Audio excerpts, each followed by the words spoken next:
What's up, fam? It's your boy Charles Smith here, and today's video is all about YNW Melly. But before we dive into it, make sure you smash that like button and hit subscribe. YNW Melly has been in jail for the past 1,438 days, approximately 4 years. The world has been wondering if the rapper is, in fact, guilty of premeditated murder, with the victims being his two best friends, whom he has known since elementary school. Currently, the death penalty is a potential outcome for him. Just before his arrest, he released a collaboration with Kanye West that skyrocketed his fame. He had multiple songs generating millions of views and streams and was on his way to becoming the next SoundCloud superstar. When the news broke that he was being investigated, people began to scrutinize him. His lyrics were shockingly descriptive, and his interviews may have contained clues that could tie him to the crime. His life in jail over the past 4 years has been challenging, as he's been subjected to inhumane treatment and borderline torture from the jail guards. As of today, YNW Melly has not been found guilty, but since we have not yet heard his defense, it's difficult to fully assess his innocence. Jamel Demons, yes, that's his real name, was born to his mother,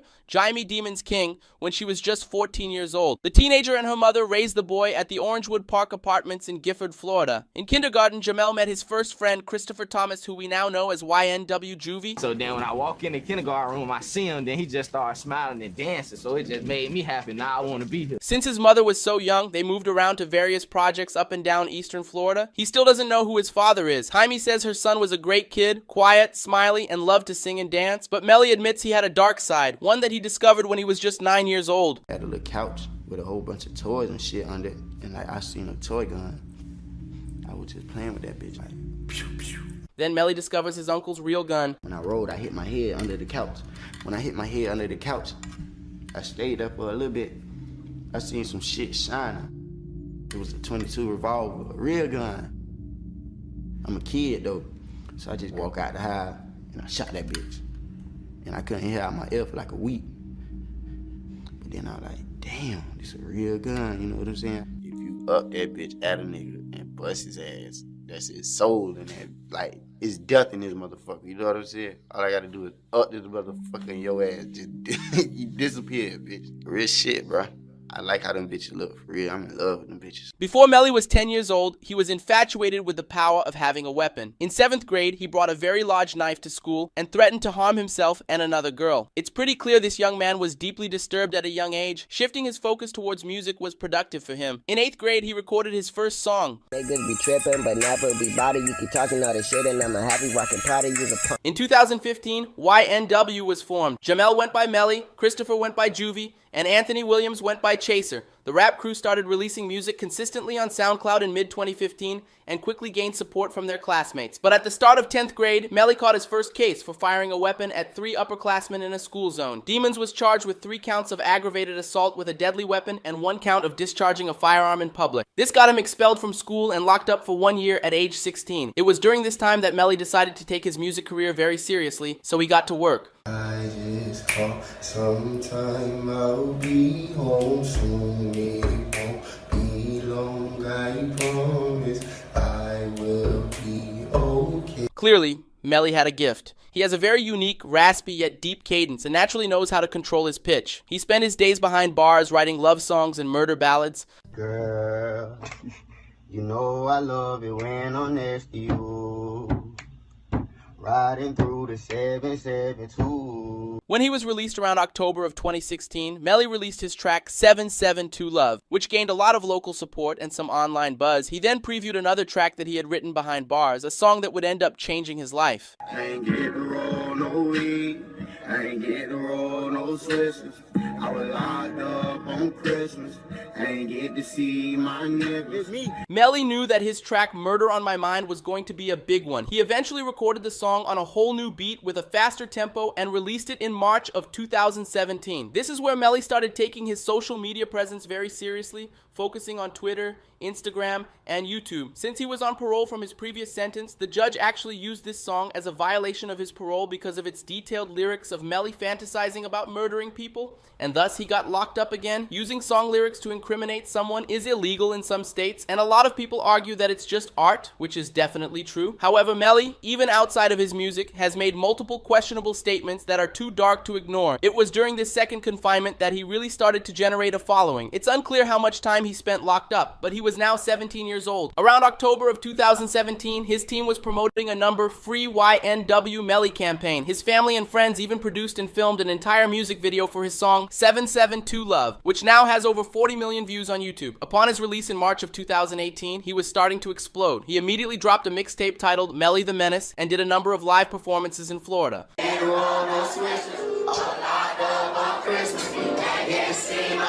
His fame was leveling up. He released Blue Balenciagas, which would go on to hit 70 million views, and followed it with a track called Butter Pecan, while traveling around the country and enjoying his freedom. All the while, Murder on My Mind was generating millions of views, and rap fans around the world were catching on to the YNW Melly wave. In fact, many artists like Young Thug, Lil Durk, T Grizzly, and Lil Uzi Vert were big fans of Melly before most regular listeners caught on. He was a lot of artists' favorite artist. Right after his 18th birthday, he got arrested again for possession of marijuana, possession of a weapon or ammunition by a convicted felon, and drug paraphernalia. Cortland Henry, aka YNW Bortland, Melly's longtime friend, was also arrested for possession of a weapon or ammunition by a convicted felon. They both posted bond and were released the following day. With Murder on My Mind exploding, it was time for him to record a music video. And it's too graphic for me to even show. In it, he visually depicts the aftermath of a crime scene where he shot a friend and the friend slowly dies in his arms. These lyrics have been psychoanalyzed, and even though he wrote the song years earlier, it may have shockingly foreshadowed real events. I didn't even mean to shoot him, he just caught me by surprise. I reloaded my pistol, cocked it back, and shot him twice. His body dropped to the floor, and he had teardrops in his eyes. He grabbed me by my hands and said he was afraid to die. I told him, "It's too late, my friend. It's time to say goodbye," and he died in my arms. In his first interview with No Jumper, Melly's whole demeanor was strange, but he revealed something very interesting. What you got tattooed on your face? Tell me about it a little bit. What? On my face? Yeah. We got the heart on this side. All right. What's that say above your eyebrow on that side? Which side? Oh, either one. What's it? No, I got Sat Chase right here. That's my brother. That's my twin. Okay. I got Juvie. Juvie? Yeah, that's my brother. Just a lot of your friends who passed? Yeah. Nah, them my niggas right there. Oh, okay. My brothers right there. My bad. I wouldn't get none of my friends tattooed on my face until they died. Yeah. I'm not a good friend like you are, apparently.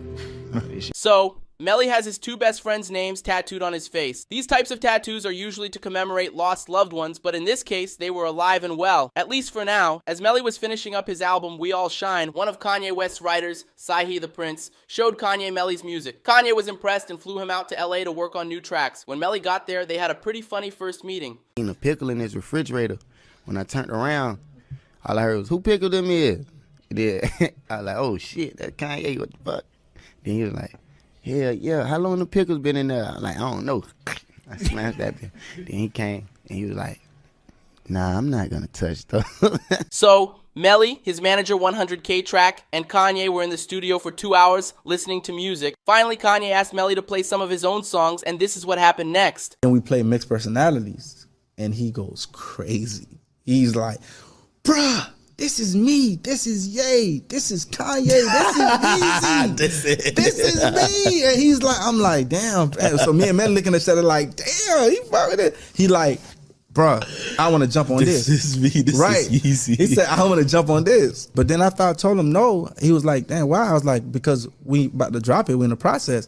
He's like, "Bruh, whatever I got to do, I'll get it done, like to be on the record, like, because this is really me, like I'm feeling a connection to it." Kanye resonated with the Mixed Personalities track, most likely because of his own struggles with bipolar disorder, which Melly also admits he's been diagnosed with. They came together and filmed a music video with Cole Bennett, which would eventually be released. This marked only the second time Kanye collaborated with a SoundCloud artist before Donda, the other being Lil Pump. Melly had just secured a ticket to superstardom with that feature, but just when things were looking great, a very, very dark day was around the corner. On October 26, 2018, YNW Bortland, whose real name is Cortland Henry, showed up at Memorial Miramar Hospital with 2 dead bodies in his car. The victims were both on the right side, one in the front seat and one in the back. They were the bodies of Anthony Williams, aka YNW Sack Chaser, and Christopher Thomas, aka YNW Juvie, Melly's 2 childhood friends. The vehicle had 8 bullet holes on the right side and 1 through the back window. When questioned by police, Bortland claimed they were victims of a drive-by shooting. He said they had left the New Era recording studio in Fort Lauderdale, drove west on I-5 595, then south on I-75, and exited on Miramar Parkway heading west. He explained that on Southwest 160th Avenue, a vehicle pulled up on the right side and opened fire. Bortland said he ducked to avoid being shot, and when he sat up, saw his friends bleeding, so he drove them to the hospital, which was conveniently just around the corner. After Bortland's statement, detectives and officers shut down the crime scene and canvassed a 12-block radius on foot. No reports of gunfire or evidence of a shooting were found. Bortland was tested for gunshot residue, which came back negative. Dontavius Withers, a roommate of Sack Chaser and Juvie, was questioned by police as he lived at their last known address. Withers stated there were two cars when they left the studio, a gray Jeep where the murders took place, and a red Mitsubishi, which Withers claimed he and Melly were in. He said he went straight home and found out later that his roommates were dead. He initially claimed he didn't know where Melly was, but it was later proven that Withers had lied. Before police arrived, Withers was with Melly at Fredo Bang's house. Withers then changed his story, saying Melly was in the gray Jeep when they left the studio, but switched to the Mitsubishi around Sheridan Avenue when Withers Snapchatted him to pick him up. However, security footage from the recording studio proved that Melly left in the gray Jeep and got into the back left seat, while the victims were seated in the front right and back right seats. Cell phone records showed Withers went straight home without stopping, meaning Melly never entered the Mitsubishi. When police investigated the Jeep, they found a .40 caliber shell casing on the floor where Melly was sitting. The casing was inside a white plastic bag, which contradicted Bortland's drive-by shooting claim. If it were a drive-by, there wouldn't be shell casings inside the car. This supported evidence that the shots were fired from inside the vehicle. Police obtained T-Mobile cell phone records that tracked their locations minute by minute. These records showed that Melly, Bortland, Sack Chaser, and Juvie were all in the car together at the time of the murders. The records confirmed that the Jeep exited on Miramar Parkway but turned north on Southwest 184th Avenue, then west on Pines Boulevard at 3:53 p.m. and turned back east at 4:06 p.m. This was enough time to drive to the outskirts of the city where there's nothing around and then return. The cell phone records also showed that they were driving around the area west of I-75 before arriving at the hospital at 4:35 p.m. Melly's cell phone separated from the car at 4:32 p.m., just 3 minutes before the Jeep arrived at the hospital. Many assume this is when Melly got out of the car as he and Bortland drove around, possibly trying to get their story straight before Bortland ultimately took the bodies to the hospital. Melly then FaceTimed his girlfriend, saying they were victims of a drive-by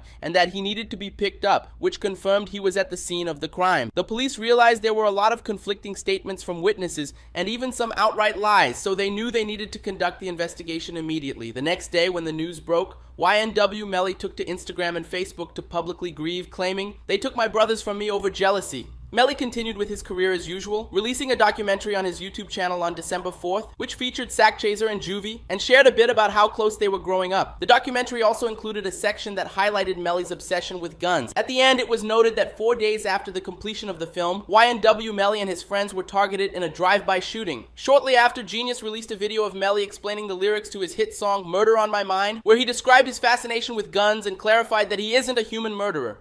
I murdered a and I murdered a beat. I am not no human murderer. But on January 3rd, 2019, he was arrested in Florida on weed charges. His sinister, smiling mugshot went viral. Just 3 weeks later, while he was still locked up, Mixed Personalities dropped, accompanied by a lyrical Lemonade video. This was a huge moment for both Melly and Cole Bennett, as Kanye West was the first veteran superstar rapper Cole had worked with at that point. The song went mega viral, and Melly's fame exploded. For many, this was the first time they had heard of him. He was on the verge of becoming a mainstream artist, but on February 13th, less than a month later, the investigation into the murder of his two friends concluded, and a warrant for his arrest was officially issued. He immediately turned himself in, despite maintaining his innocence. 2 weeks later, the evidence against Melly was released. Police discovered that YNW Bortland had lied about the location of the crime. They used a canine to investigate the reported scene on Southwest 160th Street, where Bortland had claimed the drive-by took place, but the dog found nothing. Officers then investigated a more rural area they suspected could be the actual crime scene, and the canine discovered evidence. The dog found 8 .40 caliber shell casings and 2 types of glass that matched the front and rear passenger windows of the Jeep. Now the police knew the crime scene was far from where it had been reported. This led them to re-examine the vehicle, and they decided to conduct a trajectory analysis using rods and strings to determine the flight paths of the bullets. The results confirmed that there was no way this could have been a drive-by shooting based on the bullet paths and the victim's wounds. The police suspect that they parked the vehicle and staged a drive-by shooting before arriving at the hospital. When the autopsy reports came back, the evidence showed that the initial fatal shot had occurred inside the vehicle and was fired from the left rear passenger side, the same position occupied by Demons, also known as Melly. An intermediate wound, by definition, would indicate a distance of 3 inches to 3 feet between the victim and the weapon. However, due to a 3-centimeter stippling pattern, it was clear the weapon was very close to Thomas's head, suggesting an execution-style shot.